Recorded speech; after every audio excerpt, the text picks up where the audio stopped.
नमस्कार दोस्तों, मैं सरोज पांडे और आज हम लोग किष्किंधा कांड का 4 चौपाई पढ़ने जा रहे हैं।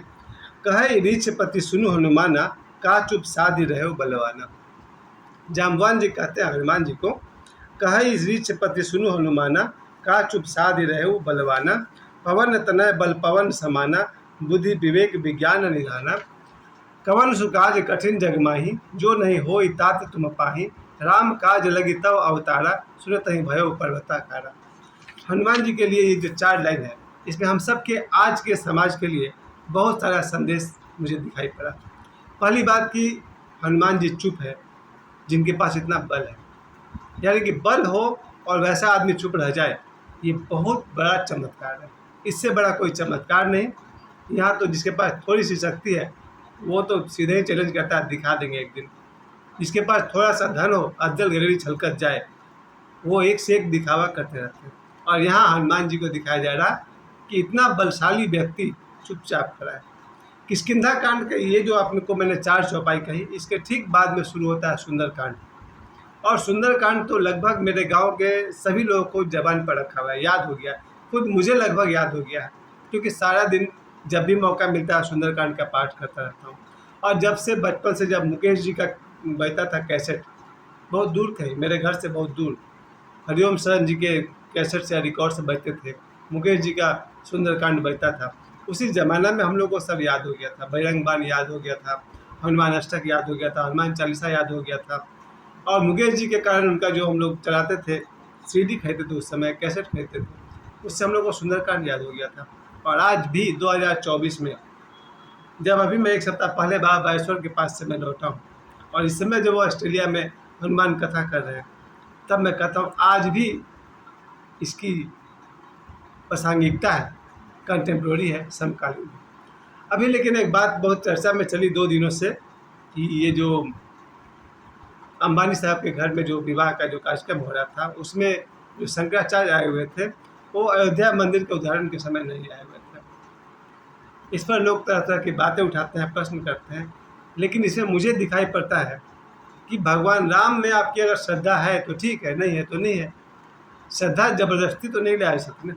जिनको श्रद्धा थी वो भगवान राम जी के, जब ये 22 तारीख को जो उनके यहाँ हुआ था, उद्घाटन हुआ था रामलला जी के प्रतिमा का, तो जिनमें श्रद्धा थी वो गए, जिनमें श्रद्धा नहीं है वो नहीं गए। तो छोटी सी बात है मेरे लिए। बाबा बागेश्वर वहाँ थे, हमारे प्रधानमंत्री नरेंद्र मोदी साहब थे, और भी बहुत सारे लोग वहाँ थे, आदित्य योगी साहब थे। जिनको भगवान राम में श्रद्धा है वो वहाँ थे, जो नहीं थे मतलब उनमें श्रद्धा नहीं है। ये तो अलग बात है कि किन्हीं की परिस्थिति अलग हो तो बात अलग है। लेकिन मैं वापस लौटता हूँ अपने इन्हीं 4 चौपाई पर जो किष्किंधा कांड पर है। इस चौपाई में जो हनुमान जी का वर्णन किया गया, चूँकि आज मंगलवार है, मैं मंगलवार हो या शनिवार हो या फिर सप्ताह का किसी भी दिन हो, सबसे पहले तो घर के नज़दीक जो हनुमान जी का मंदिर है वहाँ मैं जाता हूँ, उनकी पूजा वंदना करके ही अपना काम शुरू करता हूँ। और आज मेरे ही वानर सेना में 3 वानर का प्रवेश हुआ, एंट्री हुआ। यानी कि आज से जब मैंने अपना बच्चों का क्लास शुरू किया, बच्चों को पढ़ाना शुरू किया, तो मेरे पास आज 3 विद्यार्थियों ने अपना क्लास शुरू कर दिया। यानी इस तरह से मेरे समय का सदुपयोग शुरू हो गया।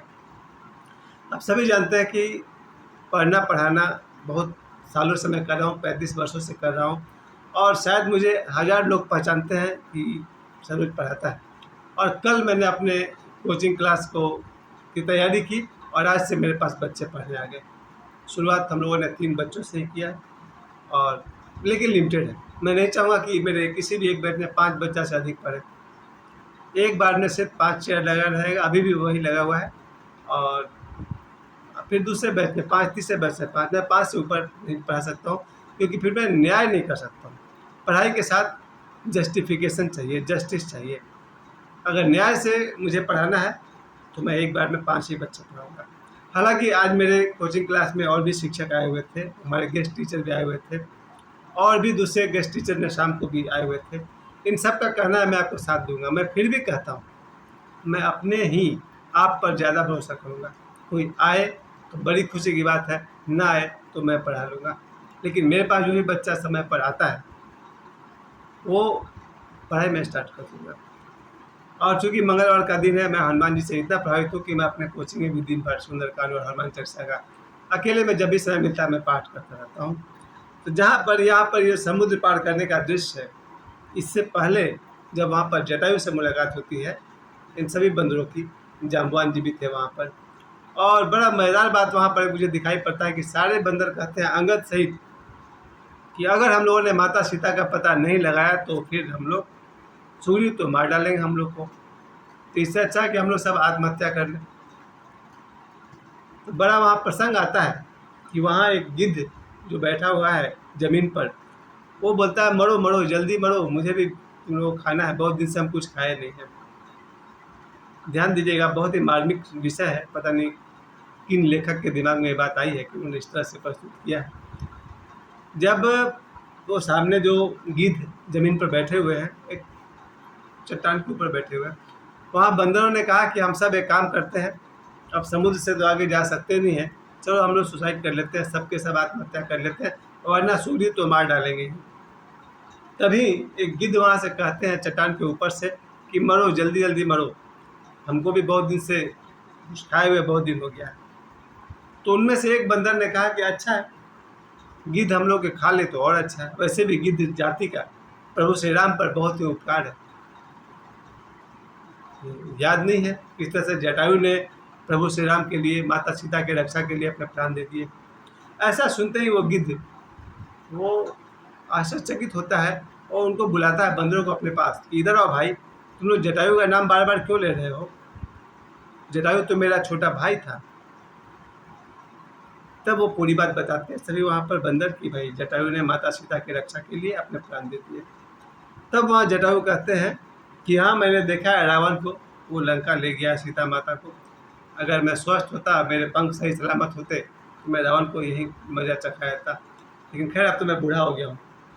तुम लोग बस यही काम करो, समुद्र को पार करो और जाओ माता सीता का पता लगा। अब समुद्र को कौन पार करे, इसी जगह पर ये चौपाई आ जाती है, क्योंकि भाई सभी अपना अपना बल के बारे में बताते हैं। जाम्बवान कहते हैं कि जब मैं जवान था तो पृथ्वी के साथ चक्कर लगा लिया था। अंगद भी आगे कहते हैं कि मैं जा तो सकता हूँ लेकिन लौटने पर संदेह है। जहाँ अंगद इस चौपाई में कहते हैं कि ऐसा हमको लगता है कि जा तो सकते हैं लेकिन हमारे लौटने में थोड़ा मुझे संदेह है। तो जाम्बवान और अंगद के बाद में वहाँ दोनों देखते हैं कि भाई हनुमान जी वहाँ पर चुपचाप खड़े हैं, मौन साधे हुए खड़े हैं। तब ये चौपाई आता है, कहे ऋषपति सुनु हनुमाना, का चुप साधि रहो बलवाना। जाम्बवान कहते हैं कि हनुमान तुम चुप क्यों हो, तुम बलवान हो, चुप क्यों हो तुम।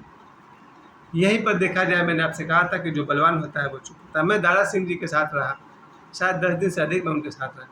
इतना शक्तिशाली आदमी और शांति के समुंदर, बहुत ही प्यारा उनका व्यवहार मेरे साथ, तो बहुत ही उनका पुत्रवत उन्होंने मेरे साथ व्यवहार किया जैसे मैं उनका अपना बेटा हूँ। मैंने भी उनकी सेवा की और उन्होंने मुझे बहुत सारा स्नेह दिया। तो दारा सिंह जैसा आदमी जब इतने विनम्र है तो उसी अनुपात में आप सोचिए कि भगवान हनुमान जी कितने विनम्र हैं। तो अंगद कहते हैं, कहे ऋषपति सुनु हनुमाना, का चुप साधि रहो बलवाना, पवन तनय बल पवन समाना। पवन तनय मतलब पवन के पुत्र हो तुम, और बल जो है वो पवन के समान है। पवन के बल को आप सभी जानते हैं कि तूफान अगर आ जाए तो किस तरह से घर पेड़ सब उखाड़ कर फेंक देता है। यहाँ पर हनुमान जी के बल की तुलना पवन से की गई है। पवन तनय बल पवन समाना, बुद्धि विवेक विज्ञान निधाना। सिर्फ बल होना ही काफ़ी नहीं होता, क्योंकि सिर्फ बल तो हाथी के पास भी है, शेर के पास भी है, लेकिन वो एक पंखा का आविष्कार तो नहीं कर पाएगा। हनुमान जी के पास बल तो है, बुद्धि है, उनके पास बुद्धि है, विवेक है। बुद्धि और विवेक में अंतर होता है। बुद्धि जो होता है वो एक मन की सीमा से निकल कर आता है, और विवेक जो होता है वो अंतरात्मा की क्षमता से निकल कर आता है। अक्सर जो लोग रिश्वतखोरी करते हैं, चोरी करते हैं, वो बुद्धि का इस्तेमाल करते हैं, और जो लोग ईमानदारी पर चलते हैं वो विवेक का इस्तेमाल करते हैं। बुद्धि कह सकती है कि रिश्वत ले लो, चोरी कर लो, विवेक कभी नहीं कह सकता कि रिश्वत लो और चोरी करो, क्योंकि विवेक का अटैचमेंट आत्मा के साथ है और बुद्धि का अटैचमेंट मन के साथ है। तो हनुमान जी के पास दोनों है, बुद्धि भी है, विवेक भी है और बल भी है। अब आगे अंतिम 2 चौपाई आज की हम लोग बात कर लें। कवन सुकाज कठिन जग माही, जो नहीं होई तात तुम पाही। यहाँ हनुमान जी का कॉन्फिडेंस बढ़ाते हुए कहते हैं कि हे हनुमान, दुनिया में ऐसा कौन सा काम है जो तुम नहीं कर पाओगे। इस तरह से हौसला बढ़ाया जाता है। एक मित्र मित्र का हौसला बढ़ाता है, पिता पुत्र का हौसला बढ़ाता है। कि कौन सा काम दुनिया में ऐसा है जो तुम नहीं कर सकते हो। राम काज लगी तव अवतारा, सुनत ही भयो पर्वताकारा। कि तुम्हारा जन्म, हे हनुमान, तुम्हारा जन्म राम के काज के लिए हुआ है, और ऐसा सुनते ही हनुमान जी पर्वत के आकार के हो गए। आज हम लोग इन्हीं 4 चौपाई पर इतना ही कहना चाहेंगे। हनुमान जी से हमें सीखने को मिलती है, हम सब भी अपने अपने शक्ति को भूल गए हैं। अपनी शक्ति को याद करिए, और शक्ति को याद करने का न कोई दूसरा उपाय था न कभी होगा। भक्ति और ध्यान, हनुमान जी की भक्ति में डूबिए और अपनी आत्मा के ध्यान में डूबिए। समय देने के लिए आप सभी को बहुत बहुत धन्यवाद। जय श्री राम।